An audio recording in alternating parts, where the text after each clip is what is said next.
प्यारे दर्शकों, मैं हूं डॉक्टर अमनदीप शर्मा। आपका हमारे YouTube चैनल में बहुत बहुत स्वागत है। और आज हम चर्चा करने वाले हैं बहुत ही महत्वपूर्ण विषय पर। और वो महत्वपूर्ण विषय क्या है? वो है वर्णों के बारे में, वर्णमाला के बारे में, स्वरों के बारे में और हिंदी भाषा में प्रयुक्त व्यंजनों के बारे में आज हमारा पूरा का पूरा विश्लेषण रहने वाला है। और बहुत ही सरल माध्यम से हमारा ये विश्लेषण रहने वाला है।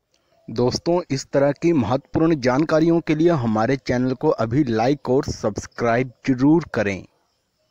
तो आइए जल्दी से शुरू करते हैं, क्योंकि आज हमारी कक्षा जो है वो थोड़ी सी लंबी होने वाली है, क्योंकि आज हमारे पास जो विषय है उसको बताने के लिए थोड़ा सा समय लगेगा, ताकि वो आपको बिल्कुल उसमें किसी प्रकार की कोई परेशानी ना हो और आप उसको आसानी से समझ सके।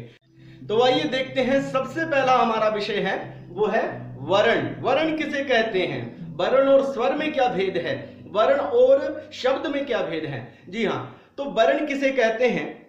वर्ण की देखते हैं परिभाषा। भाषा की छोटी से छोटी इकाई जिसके टुकड़े ना हो सके उसे हम कहते हैं वर्ण। तो एक बार फिर से देखेंगे। भाषा की छोटी से छोटी इकाई, ध्यान रखिएगा, भाषा की छोटी से छोटी इकाई जिसके टुकड़े ना किए जा सके उसे कहते हैं वर्ण। और वर्णों का जो समूह होता है उसे कहते हैं वर्णमाला। कोई भी भाषा ले लीजिए, चाहे अंग्रेजी ले लीजिए, हिंदी ले लीजिए, उर्दू ले लीजिए और जापानीज जितनी भी भाषाएं हैं, कोई सी भी विश्व की भाषा उठा लीजिए, प्रत्येक भाषा की अपनी वर्णमाला होती है। और वर्णमाला के बिना भाषा में आप अधिकार प्राप्त नहीं कर सकते। अब बात आती है हिंदी वर्णमाला की। हिंदी वर्णमाला में कौन कौन से वर्ण आते हैं, आइए देखते हैं। तो स्वरों में अ, आ, ई, उ, री, ए, ओ, औ। और व्यंजन कौन कौन से हैं? वर्गीय व्यंजन, अवर्गीय व्यंजन। जिनको वर्गों में रखा जाता है वो वर्गीय व्यंजन कहलाते हैं। कौन कौन से हैं? क, ख, ग, घ, ङ, च, छ, ज, झ, ञ, ट, ठ, ड, ढ, ण, त, थ, द, ध, न, प, फ, ब, भ, म। अब देखिए अवर्गीय व्यंजन कौन कौन से हैं? य, र, ल, व, श, श, स, ह, क्ष, त्र, ज्ञ और श्र। ये है हिंदी वर्णमाला में प्रयुक्त होने वाले वर्ण। और इन सब वर्णों का जो समूह बन जाता है तो बन जाती है वर्णमाला। अब बात करते हैं कि हिंदी वर्णमाला में कुल कितने वर्ण स्वीकार किए गए हैं। तो हिंदी वर्णमाला में 11 स्वर और 33 व्यंजन, ये कुल मिलाकर 44 वर्ण होते हैं। अब चलते हैं वर्णमाला में जो सबसे पहले हमने स्वरों के बारे में जाना। तो स्वर शब्द हमने वहां पर पढ़ा तो है, परंतु स्वर कहते किसे हैं, आइए जानते हैं इसकी परिभाषा। जिन वर्णों का उच्चारण बिना किसी अवरोध के तथा बिना किसी दूसरे वर्ण की सहायता से होता है, किसी दूसरे वर्ण की आवश्यकता यहां नहीं पड़ती है, या अपने आप से जो बोले जाते हैं उनको हम स्वर कहते हैं। स्वर, स्व होता है अपने आप में ही जो परिपूर्ण है, किसी दूसरे के सहारे की आवश्यकता नहीं है, उनको हम कहते हैं स्वर। जैसे हमने आपको 11 स्वरों के बारे में बताया, अ, आ, ई, उ, री, ए, ओ, औ, ये स्वर कहलाते हैं। अब जिन स्वरों की हमने बात की, उन स्वरों का भी हम वर्गीकरण कर सकते हैं। कैसे कर सकते हैं उसका वर्गीकरण, आइए देखते हैं। स्वरों को दो भागों में विभक्त किया जा सकता है। एक तो हो गए ह्रस्व स्वर और दूसरा भेद जो है उसका वो है दीर्घ स्वर। अब ह्रस्व स्वर कौन कौन से हैं? जैसे देखिए अ, ई, उ, री, ये कहलाते हैं ह्रस्व स्वर। और उसके बाद बात आती है दीर्घ स्वर। अब देखिए जैसे अ और अ दोनों यदि मिल जाएं तो बड़ा आ बन जाता है, जिसको हम अपनी भाषा में कहते हैं बड़ा आ। तो उसको वैसे क्या कहते हैं? आ। पहले क्या बोल रहे थे ह्रस्व में हम? अ। अब क्या बोल रहे हैं? आ। तो ध्वनि जो है वो डबल हो गई, तो ये दीर्घ स्वर हो गया। ऐसे ही हम और देख सकते हैं ई और ई। जहां पर स्वर के उच्चारण में जो समय है वो दोगुना हो जाता है, उसे हम दीर्घ स्वर कहते हैं। जैसे उ, जब उ बोलेंगे तो वो दीर्घ स्वर कहलाएगा। अब एक और भेद भी होता है, वो क्या होता है? वो होता है मिश्रित स्वर। जैसे अ, ई से बनता है ए, अ और ए से बनता है ए, अ और उ से बनता है ओ, अ और ओ से बनने वाला है ओ। अच्छा, अब बात आती है कि इन्हें मिश्रित क्यों कहा गया? तो मिश्रित इसलिए कहा गया क्योंकि ये दो स्वरों के मेल से बनते हैं, दो पृथक पृथक स्वरों से बनते हैं, तो इसलिए इनको हम कहते हैं मिश्रित स्वर। मिश्रित स्वरों के बाद बारी आती है हिंदी में प्रयुक्त अयोगवाह से। अयोगवाह क्या होते हैं? जो सदैव किसी वर्ण के आश्रय से उच्चारित किए जाते हैं, उन्हें अयोगवाह कहते हैं। जैसे अनुस्वार और विसर्ग जो हैं वो अयोगवाह कहलाते हैं। देख सकते हैं जैसे अ के ऊपर जो बिंदी लगी है इसे हम कहते हैं अनुस्वार, और दूसरी तरफ अ के बाद दो विसर्ग आ रहे हैं, इनको हम कहते हैं, दो बिंदियां आ रहे हैं, इनको कह सकते हैं हम विसर्ग। और इनका स्वरों के साथ भी प्रयोग होता है और व्यंजनों के साथ भी इनका प्रयोग होता है। जैसे नीचे उदाहरण में दिखाया गया है, कम, खम, गम, घम, चम, छम, जम।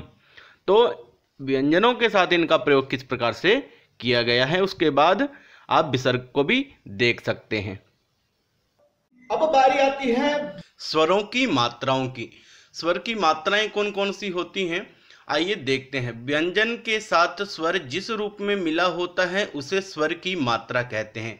जैसे यहाँ पर हमने दिखाया है कि अ की कोई मात्रा नहीं होती, आ की एक डंडे के रूप में उसकी मात्रा आती है, ई की जो नीचे दिखाई गई मात्रा है उस प्रकार से व्यंजन के साथ प्रयुक्त होती है।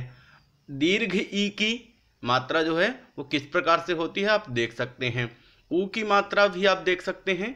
इस प्रकार से जो इनकी मात्राएं होती हैं आप इनको ध्यान में रखें और इनको यथासंभव व्यंजनों के साथ प्रयुक्त किया जा सकता है।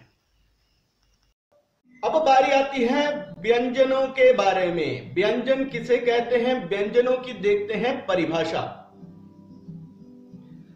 जिन वर्णों के उच्चारण में वायु का प्रवाह रुक रुक कर या घर्षण के साथ निकलता है उन्हें व्यंजन कहते हैं। व्यंजन का जब उच्चारण करते हैं तो वो उच्चारण सदैव स्वर की सहायता से होता है। जैसे क में अ जुड़ेगा तो उसको हम बोल पाएंगे क,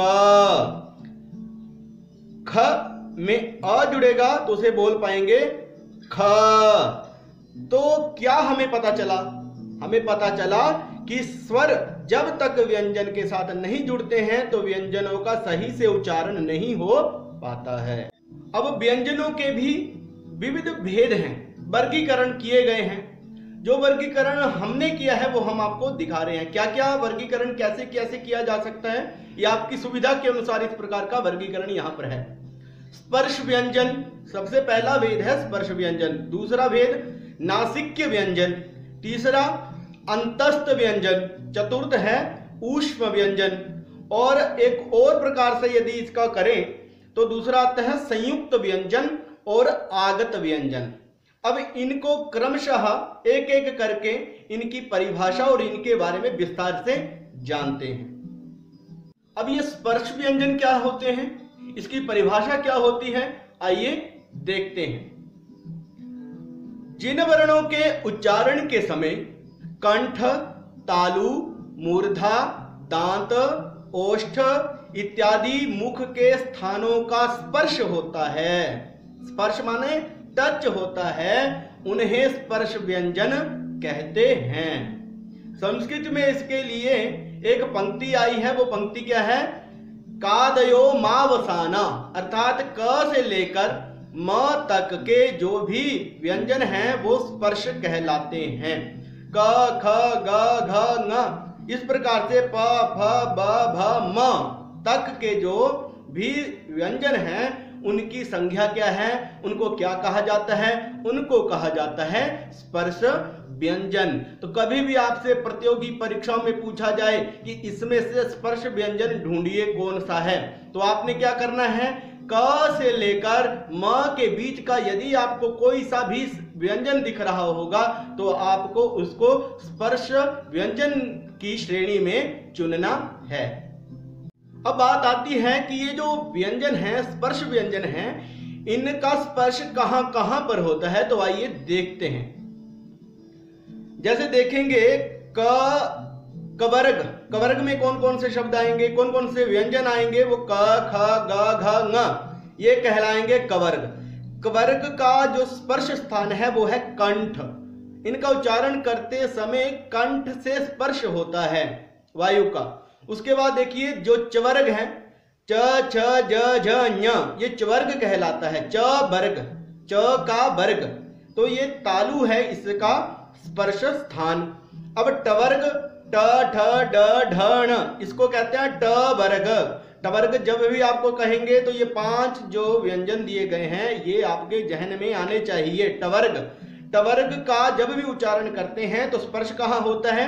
मूर्धा में। उसके बाद देखिए तवर्ग का उच्चारण जब करेंगे, त, थ, द, ध, न का उच्चारण करेंगे तो इसका स्पर्श होता है दांतों पर। आप इसको स्वयं करके भी देख सकते हैं, अनुभव करके भी देख सकते हैं। जैसे त, थ, द, ध, न, तो कहां पर स्पर्श हो रहा है? दांतों में स्पर्श हो रहा है। उसके बाद अंतिम रहा वर्ग, वो है पवर्ग, प, फ, ब, भ, म। इसका उच्चारण करते समय स्पर्श कहां होता है? ओष्ठ पे। ओष्ठ में, ओष्ठ के द्वारा इनका उच्चारण होता है, वहां पर इनका स्पर्श होता है। अब अगला भेद क्या है व्यंजनों का? वो है नासिक्य व्यंजन। अब इसकी देखते हैं परिभाषा। जिन वर्णों का उच्चारण नासिका के साथ साथ कंठ, तालु, मूर्धा, दांत, ओष्ठ इत्यादि मुख के स्थानों के स्पर्श से होता है उन्हें नासिक्य व्यंजन कहते हैं। जैसे देखिए आप म, तो इसमें आपकी जो ध्वनि है वो कहां से आ रही है? नाक से। ङ, न, ञ, तो ध्वनि कहां से आ रही है? नासिका से इसकी ध्वनि आ रही है, इसलिए हम इसको क्या कहेंगे? नासिक्य व्यंजन। तो जब भी आए कभी भी परीक्षा में, किसी भी प्रकार की परीक्षा में नासिक्य व्यंजन ढूंढिए तो आपने इन 5 व्यंजनों को ध्यान में रखना। ये पांचों ङ, ञ, ण, न, म, ये क्या कहलाते हैं? नासिक्य व्यंजन। अब बारी आती है अंतस्थ व्यंजनों की। अंतस्थ किसे कहते हैं? अंतस्थ, क्या भाव हुआ इसका? ये देखते हैं इसकी परिभाषा। अंतस्थ से अभिप्राय स्वर और व्यंजनों के बीच में स्थित व्यंजनों से है, अर्थात जो स्वर और व्यंजन दोनों के बीच जिनका उच्चारण होता है उनको हम कहते हैं अंतस्थ। अंतस्थ कितने हैं? 4 अंतस्थ हिंदी व्याकरण में हैं। कौन कौन से हैं वो? य, र, ल, व, य, र, ल, व, इनको हम कहते हैं अंतस्थ व्यंजन। आपने ध्यान देना है, केवल और केवल ये 4 अंतस्थ व्यंजन जो है वो स्वीकार किए गए हैं, इसके अतिरिक्त कोई नहीं है। तो य, र, ल, व ये आपको यदि कहीं दिखते हैं तो आप इनको अंतस्थ की श्रेणी में चुन सकते हैं परीक्षाओं में। अब बारी आती है ऊष्म व्यंजनों की। ऊष्म व्यंजन किसे कहते हैं? आइए देखते हैं इसकी परिभाषा। जिन व्यंजनों का उच्चारण रगड़ या घर्षण के साथ होता है उन्हें ऊष्म व्यंजन कहते हैं। यदि कोई आपसे पूछ ले कि ऊष्म व्यंजन किसे कहते हैं तो क्या कहेंगे? जिन व्यंजनों का उच्चारण रगड़ या घर्षण के साथ होता है उन्हें ऊष्म व्यंजन कहते हैं। या फिर आप एक और भी परिभाषा इसकी लिख सकते हैं, जिन व्यंजनों के उच्चारण में ऊष्म अर्थात गर्म हवा ज्यादा निकलती है, गर्म हवा निकलती है। आप हाथ आगे करके देख सकते हैं कि उनके उच्चारण में वायु कैसे थोड़ी ऊष्म आ रही है, थोड़ी गर्म आ रही है, तो उनको आप क्या कहेंगे? ऊष्म व्यंजन। तो ऊष्म व्यंजन कौन कौन से हैं? वो हैं श, श, स, ह। ये चार, श, श, स और ह, ये जो हैं ये कहलाते हैं ऊष्म व्यंजन। और इनकी संख्या कितनी है? 4 ही इनकी संख्या है। अगला भेद है संयुक्त व्यंजन। अच्छा, संयुक्त व्यंजन किसे कहते हैं? संयुक्त मतलब जो संयोग से बने होते हैं, जो दो व्यंजनों के संयोग से बने होते हैं उन्हें कहते हैं हम संयुक्त व्यंजन।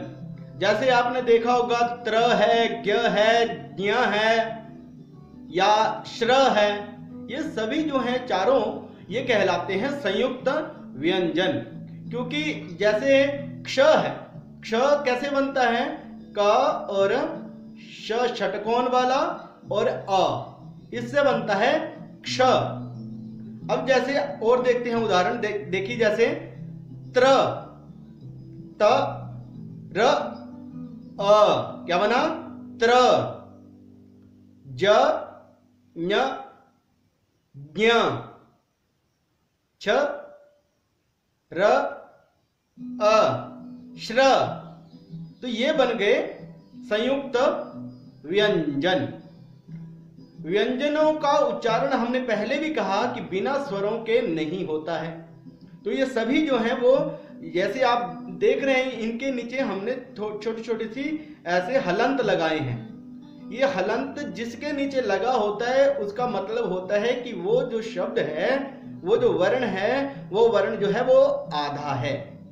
तो इस प्रकार से आधे वर्णों, आधे व्यंजनों के मेल से, उसके बाद उसमें स्वर मिलने से एक संयुक्त व्यंजन का निर्माण होता है। व्यंजनों का एक और भेद है, वो है आगत व्यंजन। आगत व्यंजन क्या होते हैं? आगत का मतलब होता है जो किसी दूसरी भाषाओं से जो व्यंजन हिंदी भाषा में अब प्रयोग किए जाते हैं उनको कहते हैं हम आगत व्यंजन। आपने कई बार देखा होगा जैसे ह है, ह के नीचे एक छोटी सी बिंदी लगी रहती है। वो जो बिंदी वाला फ है, वो जो फ है वो दूसरी भाषाओं से स्वीकार किया है, अरबी, फारसी इत्यादि भाषाओं से स्वीकार किया गया है। जोर कहते हैं ना, जोर। तो जो जोर है उसको जिसके नीचे बिंदी लगी है उसको कहते हैं हम ज। वैसे तो क्या कहते हैं हम? ज।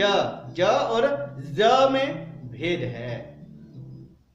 प्यारे दर्शकों, अब हमारा विषय काफी लंबा हो चुका है, परंतु जाते जाते हम एक और विषय के बारे में चर्चा करना चाहते हैं, और वो विषय है प्राणवायु के आधार पर भी व्यंजनों का वर्गीकरण किया जा सकता है। कैसे किया जा सकता है? अल्प प्राण और महाप्राण। अल्प प्राण किसे कहते हैं? आइए देखते हैं इसकी परिभाषा। इनके उच्चारण में फेफड़ों से निकलने वाली वायु की मात्रा कम होती है, या यूं कहेंगे कि जिनके उच्चारण में, जिन व्यंजनों के उच्चारण में फेफड़ों से निकलने वाली वायु की मात्रा कम होती है उन्हें हम कहते हैं अल्प प्राण। तो जो आपको हमने इससे पहले वर्ग बताए, कवर्ग, चवर्ग, टवर्ग, तवर्ग, पवर्ग, उन वर्गों को यदि आपसे ध्यान से देखें तो प्रत्येक वर्ग का पहला, तीसरा और पांचवा अक्षर जो होता है वो अल्प प्राण कहलाता है। और इसका जो दूसरा भेद है प्राणवायु के आधार पर, वो दूसरा भेद है महाप्राण। महाप्राण का मतलब इनके उच्चारण में फेफड़ों से निकलने वाली वायु की मात्रा ज्यादा होती है। पहले कितनी थी मात्रा? कम थी, थोड़ी कम थी, परंतु अब क्या है? ज्यादा मात्रा होती है। उनको हम कहते हैं महाप्राण। अब ये महाप्राण कौन कौन से व्यंजन होते हैं? तो आपको बताया कि जो वर्ग होते हैं, कवर्ग, चवर्ग, टवर्ग, तवर्ग, पवर्ग, इनका जो दूसरा और चौथा वर्ण होता है, चतुर्थ वर्ण होता है, उसे हम कहते हैं महाप्राण। तो ये सारा आज हमारा हिंदी विषय से संबंधित कुछ महत्वपूर्ण ज्ञान था, जिसके बारे में कई प्रतियोगी परीक्षाओं में पूछा जाता है और जो छात्रों की विद्यालय स्तर पर होने वाली परीक्षाएं होती हैं उनमें पूछा जाता है। तो इसलिए हमने इसको ध्यान में रखते हुए इस वीडियो का निर्माण किया है। आशा करता हूं कि ये वीडियो आपके काम आएगा, आपकी ज्ञान वृद्धि करेगा। अगले वीडियो में हम किसी नए विषय को लेकर उपस्थित होंगे। तब तक के लिए जयतु संस्कृतम, जयतु भारतम। प्यारे दर्शकों, यदि आपको हमारी वीडियो पसंद आ रही हो तो एक काम जरूर आप करना कि आप इसको लाइक करना, शेयर करना, औरों तक इस वीडियो को पहुंचाना, ताकि ये जो ज्ञान की गंगा है वो अनवरत रूप से चलती रहे और हमारे द्वारा किए गए प्रयास जो हैं वो किसी न किसी मंजिल तक पहुंच सके। दोस्तों, इस तरह की महत्वपूर्ण जानकारियों के लिए हमारे चैनल को अभी लाइक और सब्सक्राइब जरूर करें।